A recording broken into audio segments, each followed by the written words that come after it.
Hello friends, आज हम लोग सीखेंगे कैस बेसिक अरिथमेटिकल ऑपरेशंस फॉर्म करके प्रोग्राम बनाना यूज़ करेंगे। जैसे कि हमें आज एक प्रोग्राम बनाते हैं जिसमें यूज़र से 5 सब्जेक्ट के मार्क्स इनपुट कराना है और उसके टोटल और percentage of marks find out करना है, जिसमें बेसिक हम लोग अरिथमेटिकल ऑपरेशन परफॉर्म करेंगे। चलते हैं, उसके लिए हम लोग प्रोग्राम हमें बनाना है। राइट प्रोग्राम तो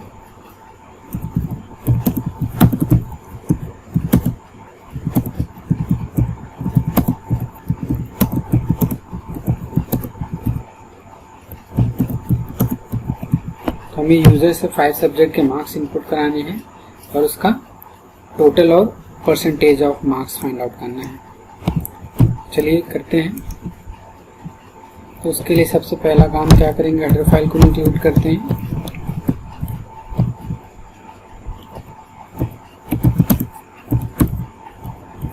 मेन फंक्शन क्रिएट करते हैं। अब हमें सबसे पहले ये आइडेंटिफाई करना होगा प्रोग्राम में कि हमें क्या क्या यूजर से इनपुट चाहिए और उसका डेटा टाइप क्या होगा। तो जैसे प्रोग्राम में मेंशन है कि हमें क्या करना है, 5 सब्जेक्ट के मार्क्स इनपुट कराने हैं। तो 5 सब्जेक्ट के मार्क्स इनपुट कराने हैं तो मार्क्स का डेटा टाइप क्या चूज करेंगे, या तो इंटीजर ले सकते हैं या तो फ्लोट ले सकते हैं। यदि हमें मार्क्स डेसिमल फ्रैक्शन में नहीं रखना है तो हम यहाँ पे क्या करेंगे, डेटा टाइप इंटीजर ले सकते हैं। तो हमने यहाँ पे इंटीजर लिया, subject 1, subject 2, subject 3, subject 4 and subject 5। Plus हमें क्या करना है, टोटल मार्क्स फाइंड आउट करना है। तो इसके लिए हम टोटल वेरिएबल ले लेते हैं और साथ ही साथ हमें परसेंटेज फाइंड आउट करना है। तो इसके लिए हम यहाँ पे फ्लोट टाइप का वेरिएबल ले लेंगे, क्योंकि जो हमें परसेंटेज फाइंड आउट करना होगा वो फ्रैक्शन में हो सकता है। तो उसके लिए हमने ये वेरिएबल ले लिया। ये तो हमने ये हमारे वेरिएबल्स इनपुट के लिए हो गए। और हमें क्या क्या फाइंड आउट करना है, टोटल मार्क्स और परसेंटेज। तो उसके लिए हमने टोटल और परसेंटेज ले लिया। तो ये हमने टोटल वेरिएबल्स कंप्लीट कर लिए जो हमारे प्रोग्राम में ज़रूरत है इनपुट और आउटपुट के लिए। नेक्स्ट हमें यूज़र को इंस्ट्रक्शन देना है कि वो 5 सब्जेक्ट के मार्क्स को इनपुट करे और उसे हम मार्क्स को हमें स्टोर करना है। तो ये हम अलग अलग 5 बार लिख करके भी इनपुट करा सकते हैं, या हम डायरेक्टली एक ही स्टेटमेंट से भी कर सकते हैं। तो हम उसके लिए लिखेंगे printf enter 5 सब्जेक्ट्स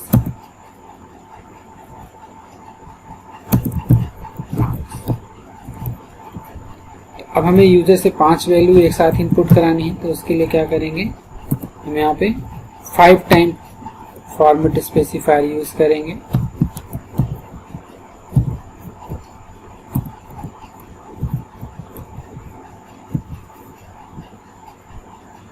कॉमा पहली वैल्यू हमें किस वेरिएबल में स्टोर करना है, तो यहाँ पे लिखेंगे address of operator subject 1 comma address of operator subject 2 comma address of operator subject 3, इसी तरह सब्जेक्ट 4 सब्जेक्ट 5।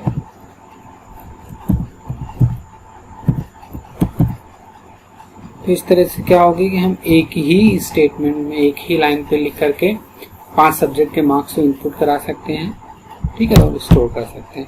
अब हमें टोटल मार्क्स फाइंड आउट करना है। तो इसके लिए लिखेंगे total equal to subject 1 plus subject 2 plus subject 3 plus subject 4 and subject 5। तो ये जो एडिशन होगा, ये एडिशन कहाँ पर स्टोर हो जाएगा, इस वेरिएबल में।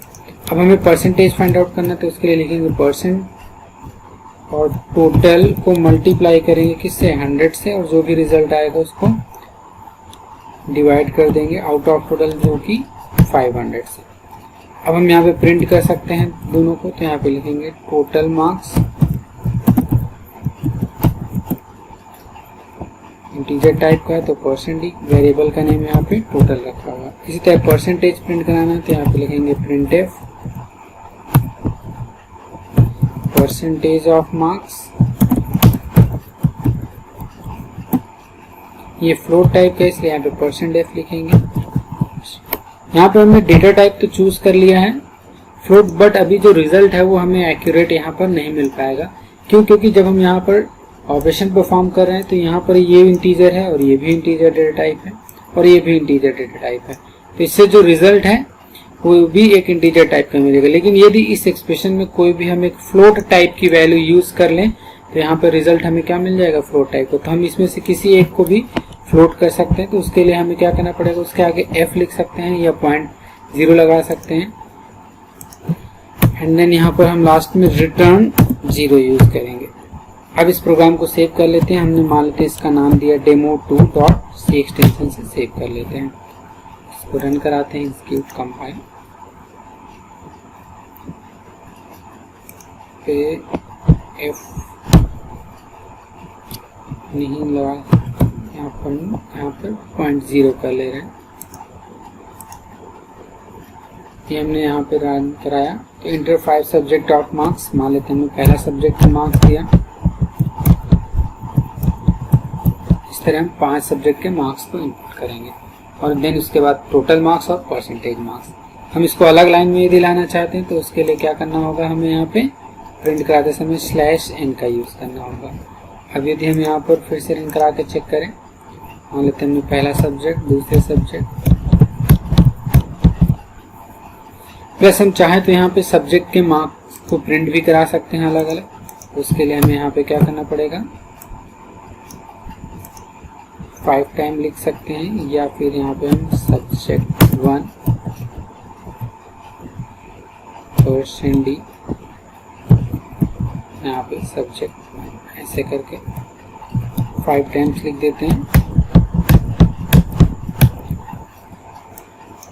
2 3 4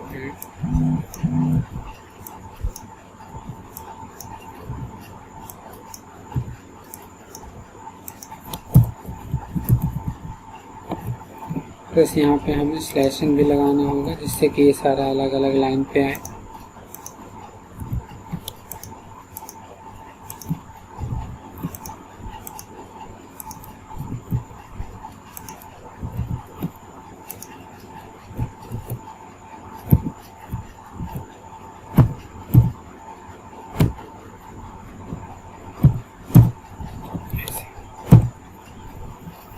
अब इसको एग्जीक्यूट करा के रन कराते हैं, देखते हैं थोड़ा सा ज़्यादा अच्छा प्रोग्राम दिखेगा हमें।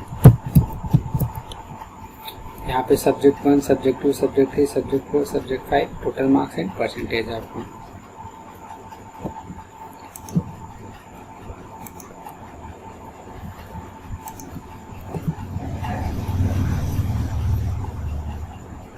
जैसे यहाँ पे भी गैप देना चाहें तो आप गैप दे सकते हैं इससे। तो इस तरह से हम क्या कर सकते हैं, टोटल और परसेंटेज फाइंड आउट करने का ये एक बहुत बेसिक सा प्रोग्राम बना सकते हैं। इसमें बेसिकली आपका अरिथमेटिक ऑपरेटर्स का यूज़ है, जैसे एडिशन का, ठीक है, और यहाँ पर आपका मल्टीप्लिकेशन और डिवीजन साइन का हम लोग यूज़ कर सकते हैं।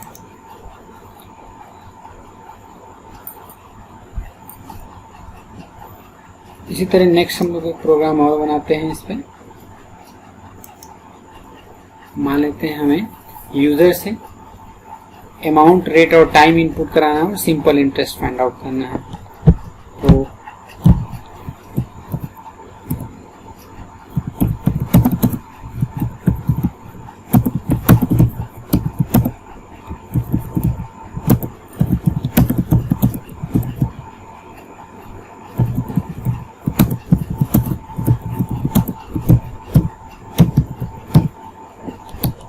तो इसके लिए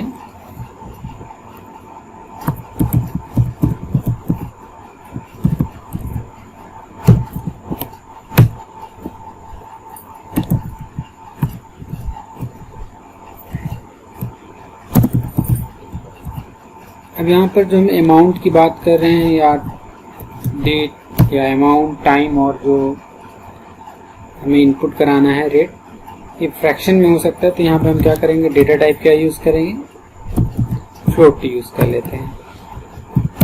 हमने एक वेरिएबल ले लिया अमाउंट के लिए, एक रेट के लिए, एक टाइम के लिए और एक सिंपल इंटरेस्ट फाइंड आउट करने के लिए। यूजर से हमें क्या करना है, अमाउंट, रेट, टाइम इनपुट कराना, चाहे तो हम 1 by 1 इनपुट करा सकते हैं। Enter the amount, user amount input करेगा तो उस अमाउंट को इनपुट करा लेते हैं। उसके लिए स्कैनर फंक्शन यूज करेंगे। हमें फ्लोट टाइप की वैल्यू इनपुट करानी, तो यहाँ पे फॉर्मेट स्पेसिफायर %f यूज करेंगे। और कहाँ पर स्टोर करना है इस वैल्यू को, एड्रेस ऑफ अमाउंट। सेम इसी तरह हमें यूजर से रेट और टाइम भी इनपुट कराना है, या हम यहाँ पर जो रेट है उसको हम फिक्स कर सकते हैं, कांस्टेंट कर सकते हैं। तो उसके लिए हम यहाँ पर ऐसा भी करते हैं,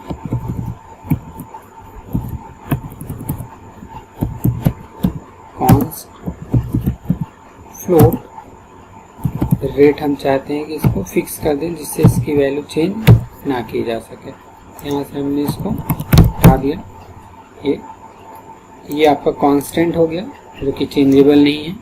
अमाउंट और टाइम हम यूजर से इनपुट करा लेंगे, और सिंपल यहाँ पर हम अमाउंट इनपुट रेट हटा देते हैं।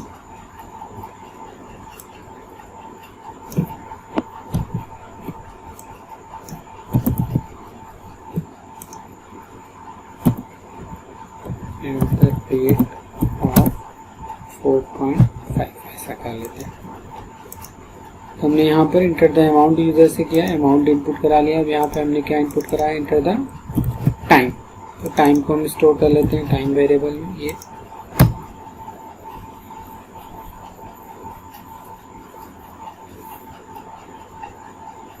अब हमें सिंपल इंटरेस्ट फाइंड आउट करना है, तो उसके लिए SI amount into rate into time divided by 100 print करा देते हैं, प्रिंट एफ।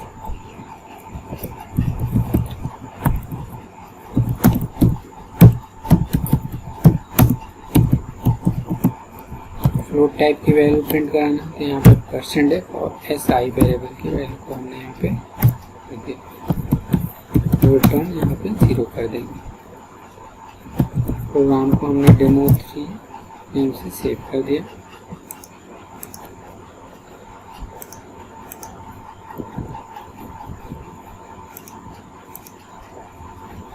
तो हमने यहाँ पे अमाउंट इनपुट किया, मान लेते हैं 4000।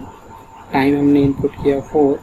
तो यहाँ पे simple interest at the rate of 4.5 के बेस पर आपका ये कैलकुलेट हो जाएगा।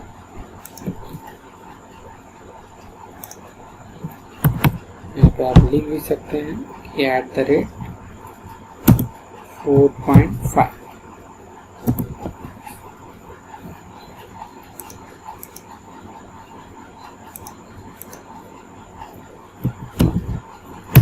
अमाउंट किया, टाइम ये, and that is simple interest. इस तरह हम बेसिक अरिथमेटिकल ऑपरेटर्स का यूज करके एरिया कैलकुलेटिंग के सारे प्रोग्राम्स बना सकते हैं। Area of rectangle, square, circle, plus आपके ये बेसिक प्रोग्राम्स को कंप्लीट कर सकते हैं।